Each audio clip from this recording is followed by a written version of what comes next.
super exciting for you. In support of Star Trek Prodigy, the newest Star Trek show, which is coming to Paramount Plus on October 28th, I was lucky enough to speak with a ton of the cast as well as the creators of this incredible show. Now that does include...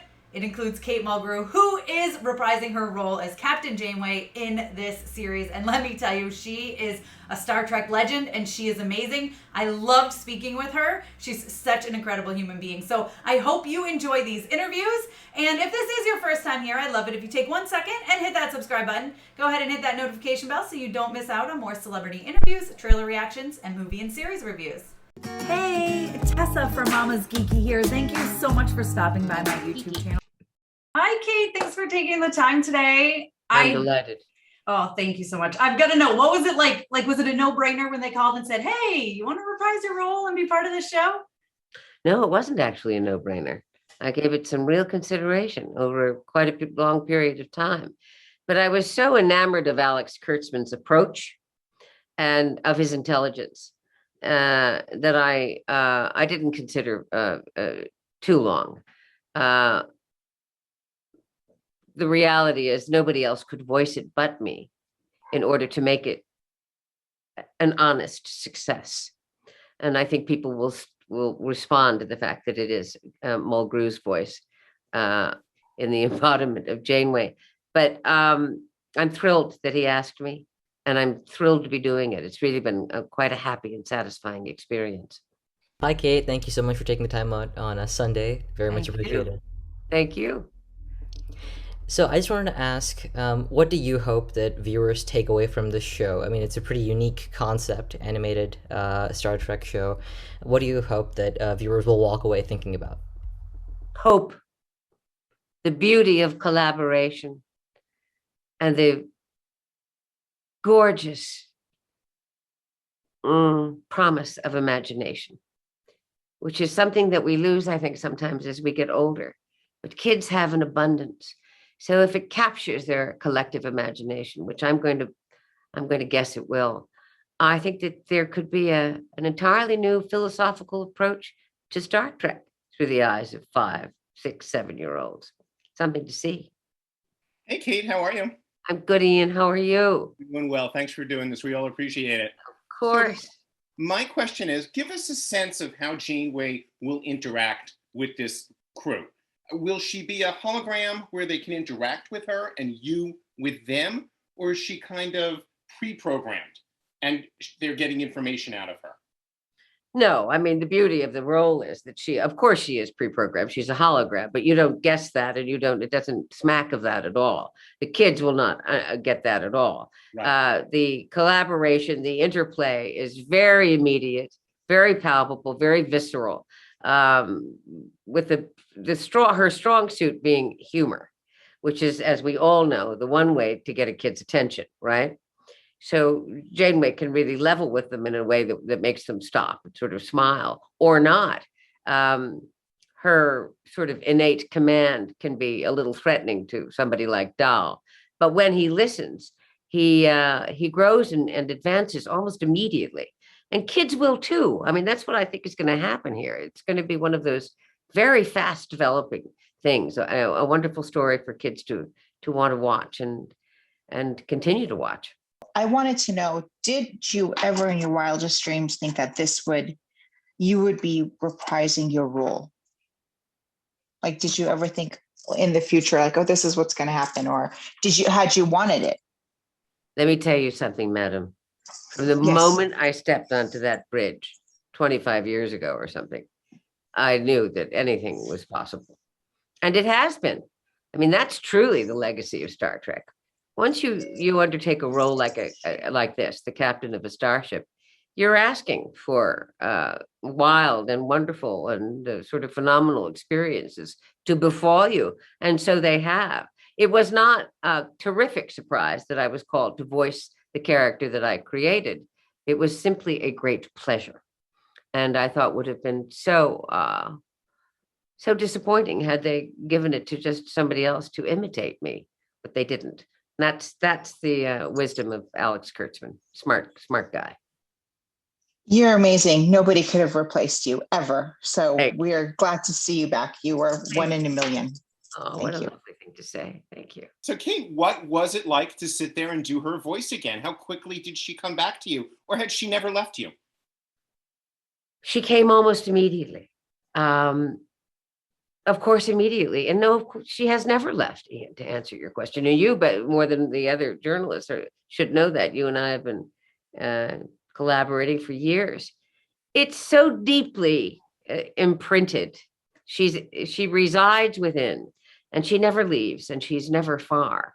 So when the scripts were given to me and the booth was closed, and particularly being within the circumstances of the pandemic, I felt a real need, almost a calling, to just get her back and to let her go. And that's what happened.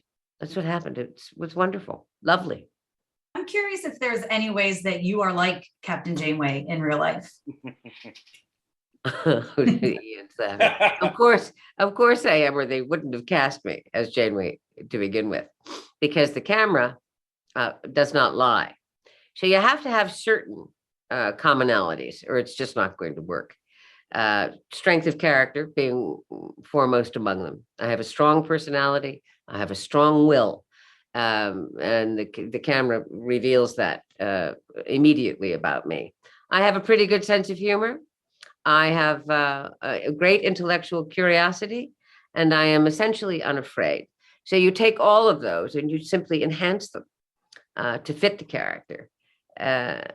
It's a nuance here and a subtlety there. And of course, there are things that Janeway had that Mulgrew never would, but that I loved and admired. For instance, her love of knowledge, her love of science, and her knowledge of the universe, and her knowledge of space, and her courage, which was an altogether different kind of courage, which I emulated.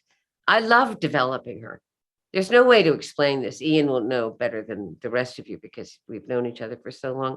He watched it happen over the years. You know, a character like Janeway, who is so important, has to be embroidered beautifully, or it simply will not stand together. The center will not hold. So it took a season for me to really even understand what I was up against.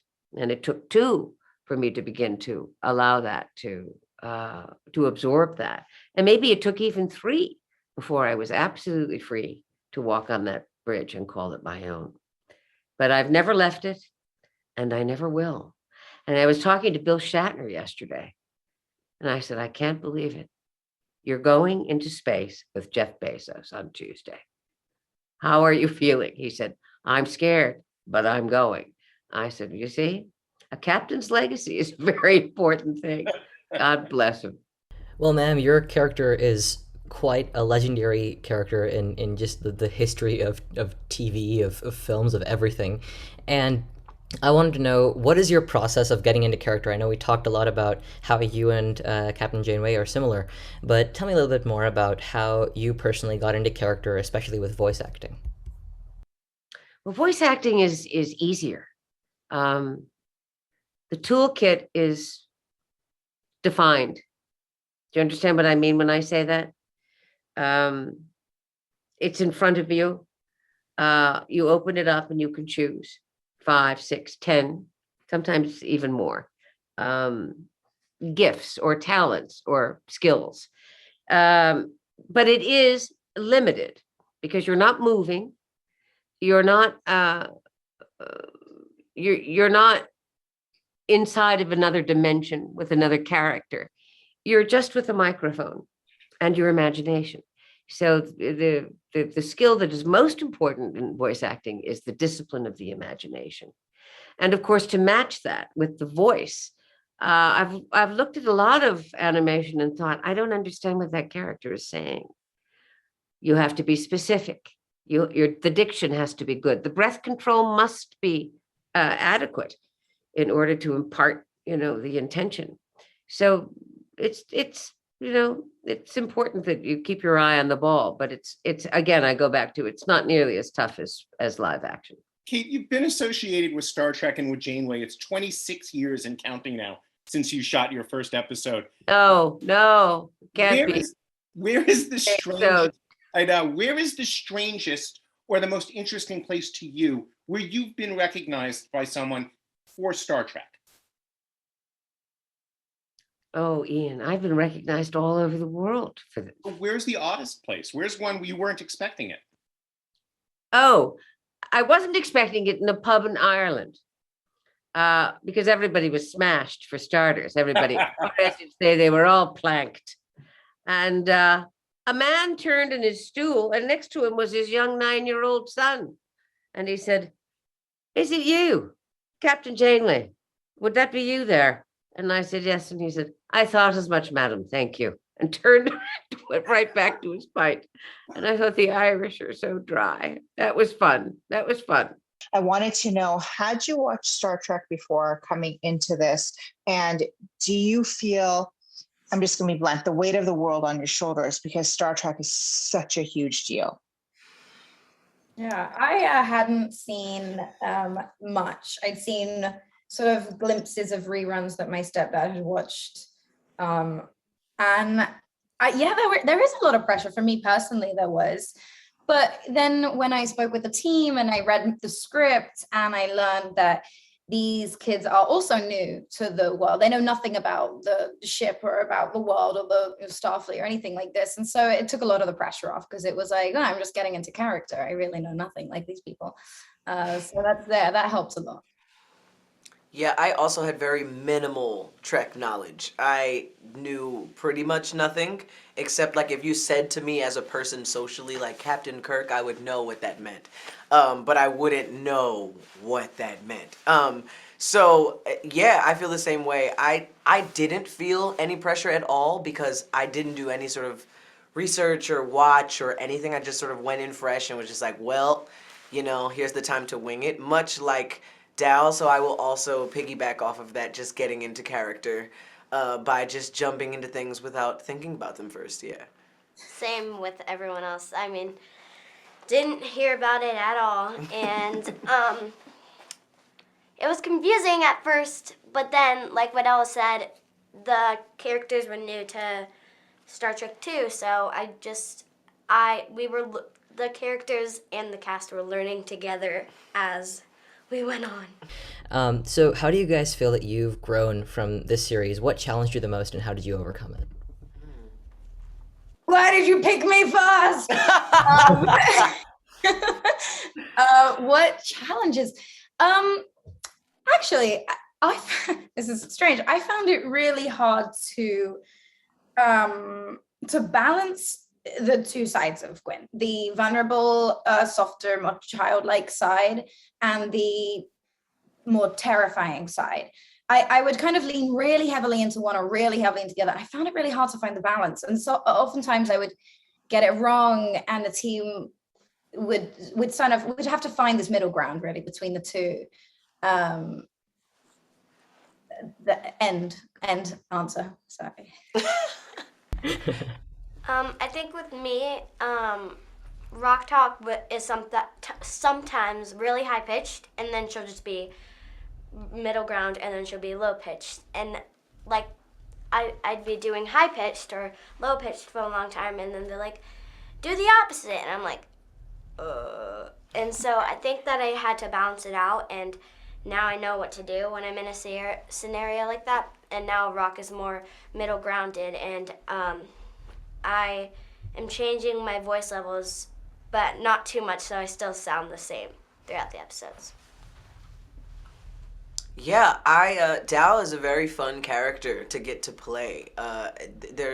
Oh my gosh, I almost said another spoiler. Oh my. But I get to do so much with my voice. I get to experiment very, wow, this is not gonna be good. The challenges have been many. There's a particular episode where I just get to do the most incredible thing with my voice, and it's been quite a ride. That would give everything away. Sorry. Thank you all for that. Okay, and answer as well. Hi guys, thanks so much for taking the time. Watch the episode that we were given with my kids, and I gotta say, all three of us are already super hooked. And I want to know what you hope that kids take away from this series for each of you. Yeah, I remember being younger and watching things on, like, specifically Nickelodeon, Avatar: The Last Airbender.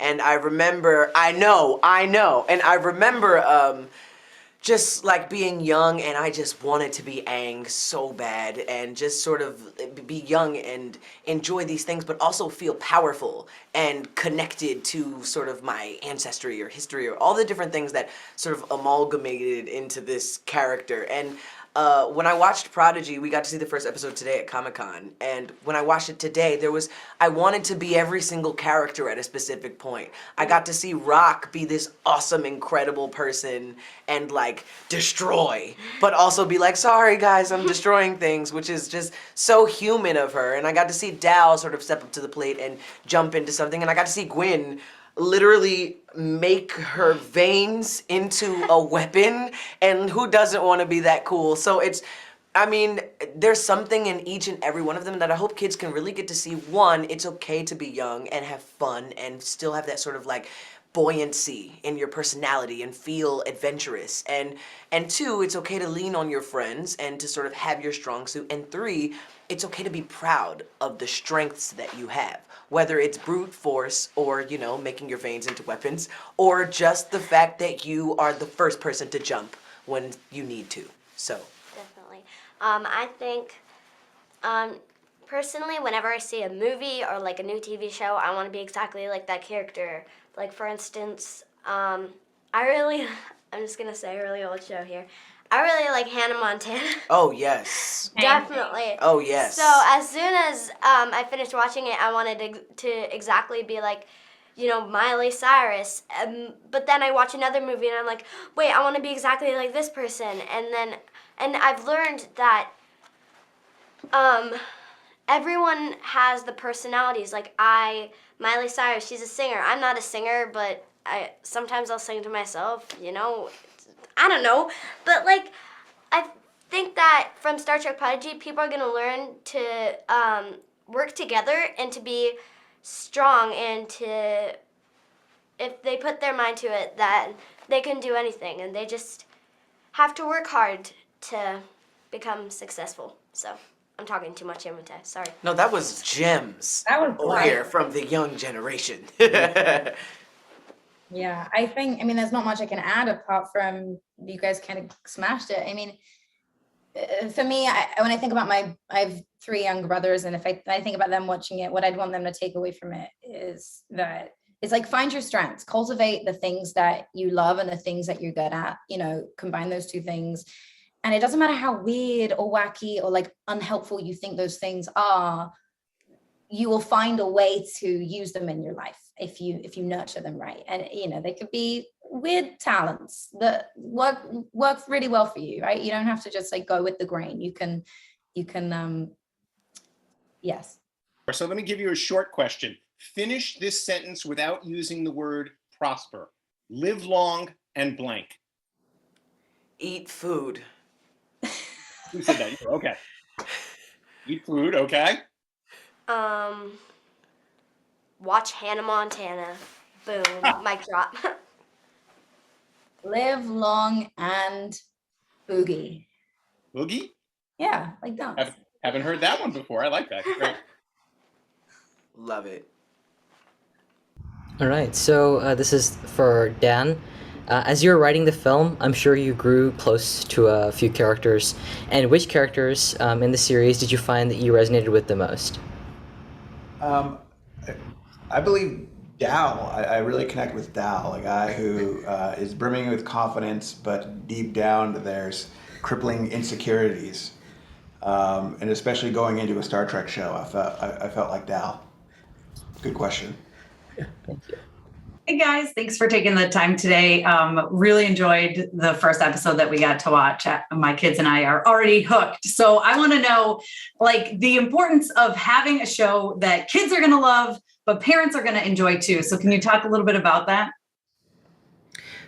Well, I mean, for me, in the type of storytelling we like to do and what Ben has done so well visualizing it, we always start with our hearts. We feel like a good story, you've got to have a real heart behind it. Those are the best stories. And so that's always where we start. And I think that, is going to, adults and kids will react to that. They're going to, they're going to respond. We all respond to hope and aspiration, right? And then you get to layer in comedy that we hope is humorous it's character-driven comedy, not just gags, right? That I think kids and adults will enjoy. And then having thrilling adventure that hopefully is going to, raise all of our blood pressure, a little bit. So, yeah, and I think also just opening up the conversation between the generations, right? And then parents and kids, and seeing the challenges of these characters, kids relating to what's happening on screen. Parents can be able to kind of like having that conversation, explain or discuss, and I think all of that is where Trek is at its best, and I think that's the bridge that I hope we can create, just for people to just, within families, within friends, within generations of fans, just talk about all these wonderful things that humans and aliens can be, Regarding the visual style of the show, can you talk about your influences and how much of Star Trek influenced you for this show? Like, what was your idea? How did you envision it? And did it come to fruition? Well, I'll pick that one first, and then you can add to it. I think all of it. I mean, honestly, I think this is a combination of us looking back and looking at all the wonderful, creative, rich, textured world and universe that has been created in all of the different shows, in all of the different takes. The plastic masks to the CG ships to all of this, and it's just kind of like trying to figure ourselves out within all of these kind of like different takes and ideas. And so as you watch the show and as you progress through their adventure, we're bringing more and more and more of that, potentially that kind of classic, Trek aesthetic, because we do visit and we do kind of like, interact or discover what Trek is about with the kids. And so we've been kind of really, it's a piecemeal, and we're just kind of like, we're building that excitement and that recognition, throughout the show, throughout the season. And can I just add, like, when Dan, we were on it before Ben, and so it was always just in our heads of what it would pick, what you'd think the show is going to look like. And I love, I think so much, I love Pixar, but I think the Pixar Disney animation model is sort of 90% of the animation that's out there. And so Dan, I know I can speak for both Dan and I, that we were just so happily surprised to see what Ben was doing, where it just felt really fresh and original. Mike McMahon is obviously a massive Star Trek fan, and every episode is loaded soup to nuts with Easter eggs. I'm wondering, for each of the three of you, how deep is your love for Star Trek, and how has it evolved over doing the show? If you haven't known it that well, had you gone and watched it all to kind of get the world in your head? I think if you put us up against Mike McMahon, I think we would all lose in Star Trek knowledge. That guy is a god, I swear. And like when you see his show, that's Mike. He is just constantly firing, and he knows he's an encyclopedia, But that doesn't take away. I mean, I think you can love Star Trek in many different ways, and I think for us, when we were probably about I was 7 and you were 10. I think it was around Wrath of Khan came out, and that blew our minds to see a main character in a beloved series die, and I was like, I didn't know you could do that. That was even bigger than Bambi's mother getting shot. And I think that absolutely resonated, this world of space and this world of how do we heal. And to us, that was the seed. And then when we had this opportunity, we're like, we want to bring that feeling, we want to bring that cinematic scope back, which I don't think has been done as much, except I would say Discovery for the television series. And I love, like, I would say I'm a moderate, I started off as a moderate Trek not fan, but my amount of knowledge, right? But definitely, like, going in, we knew, like, we can't screw this up. Like, this needs, I think you'll, as you see the pilot, there's a lot of love and care put into it. And we knew, so for me, as how I've grown, yeah, I've been like, okay, Paramount Plus, let's dive into all the series again. Let's for me, like I love all the different series, but I love TOS. Like if you asked like, what am I? I'm like, I love the classic TOS. It's so much fun. Yeah, for me, I'm a little bit like the crew of the Prodigy. You know, I've been learning along the way. I had a base, a foundation of having seen a lot of Trek, different shows, different episodes. Obviously the motion pictures and the films, you know, the movies. But I never dove kind of really deep into a specific series. And then you know, getting on the project, it was very much about, hey guys, those guardrails, do you have that? I needed to kind of like, you know, making sure that, you know, Kevin and Dan and Alex and Sigrid and all of the people that just nurture this beautiful IP were there to kind of like just, you know, course correct, you know, guardrails, just nurture all of that. And so, you know, for me it was beautiful because I was able to lean into all of them, just bring almost kind of like a perspective that knew some of the foundation of it but didn't know everything about it. And so I have a slightly different take and certain different point of view, and then we can have that conversation, saying, what about this, what about that, can we do this, no, we can't do this because of this. And so it's been really interesting and very organic, and I think very constructive in terms of like thinking of these kids having this point of view of being completely fresh of the book and just kind of like going like, we just don't know what the Federation is. Please tell us what it is. And I think that's kind of like the one of the core idea of the show. And I just want to add too, I love our crew because our crew feels like a good mix of Star Trek fanatics and then people who are just getting into the Star Trek for the first time. Our crew, what you're saying, our crew, our show crew. I thought you were talking about our writers' room, our show crew. And it's great to have those conversations. We don't want to be handcuffed to what's been done before because we wanted to blaze a new path. But at the same time, we want to honor and respect everything that's kind of come before this moment. Alrighty. So, Ben, why did you choose to direct and EP this film in the first place? Just the potential of the premise, the quality of the writing, you know, the generosity and the completion of these characters on the page. You know, we can't say he just called it a film. I know which I like because it feels like a film. It feels like I chose that word. Yeah, correct. It's just okay. A TV show. But you know, just the character arc. It is such a show that has heart. It has the heart in the right place. The characters are fantastic. I just want to be with them. I want to hang out with them. I want to go on an adventure with them. And then as a filmmaker and or as a storyteller, when you read a script like this or a show like this, you just it just jumps out of the page. You just can't wait to tackle certain scenes or certain character moments. This was one of these projects, and knowing that the density and the quality of the Trek mythology that came with it, and us being able to design a ship. I mean, who says no to designing a ship? You know, and all of those kind of great things about Prodigy that we were able to do. So it was a no-brainer. All right, guys. Well, I hope you enjoyed those interviews. Let me know your favorite part down below in the comments. Also, let me know if you're excited for Star Trek Prodigy. And don't forget to tune in on Paramount Plus October 28th when the series drops. I promise you guys, you will not regret it. You can follow me over on Instagram and Twitter. I'm at Mama's Geeky over there. MAMASGEEKY. Thanks, guys. Thank you so much to all of my monetary supporters, my members here on YouTube, as well as my patrons. If you haven't joined yet, please consider doing so. We have some really awesome perks, including a monthly Zoom meeting where we get to talk face to face.